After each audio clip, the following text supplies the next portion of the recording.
Sir, diploma admission টেস্টে MCQ তো class 9-10 এর বই থেকেই আসবে, তাই না?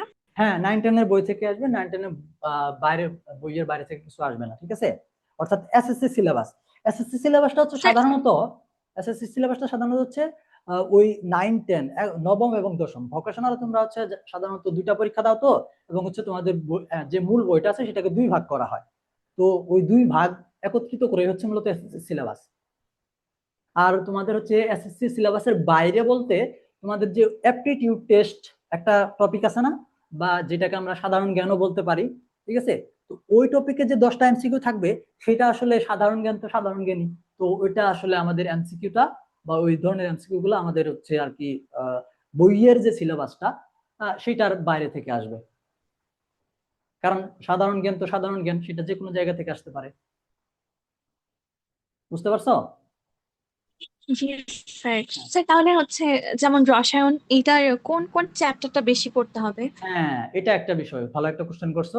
তো এটা নিয়ে আমি তোমাদেরকে লং একটা হচ্ছে ক্লাস নিব, যেটা হচ্ছে আমরা শুধুমাত্র এই সাবজেক্ট, ওই যে বললাম মাঝে মাঝে আমি তোমাদের হচ্ছে আহ, বিশেষ পরামর্শমূলক এবং হচ্ছে এরকম ক্লাস রাখবো বললাম না। তো সেরকম একটা ক্লাস আমরা নিব কিছুদিনের মধ্যেই, লং ক্লাস। এটা আমি প্রিপেয়ার করতেছি কিভাবে।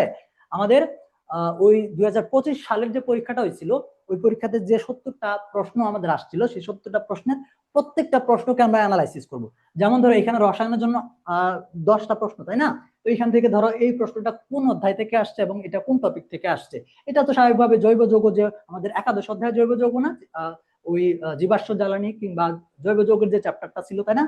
তো ওইখান থেকে আমাদের কোন টপিক থেকে আসছে এটা তো আমরা দেখলে বুঝতে পারতেছি। তো এরকম ভাবে প্রত্যেকটা সাবজেক্টের প্রত্যেকটা এমসিকিউ কে আমরা হচ্ছে এইভাবে অ্যানালাইজ করতেছি।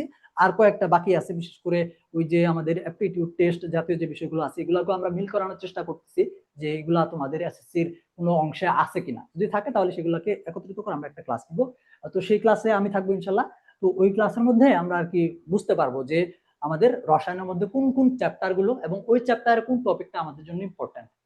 ঠিক আছে? জি স্যার। ওকে। তো ভালো থাকো সবাই, আল্লাহ হাফেজ।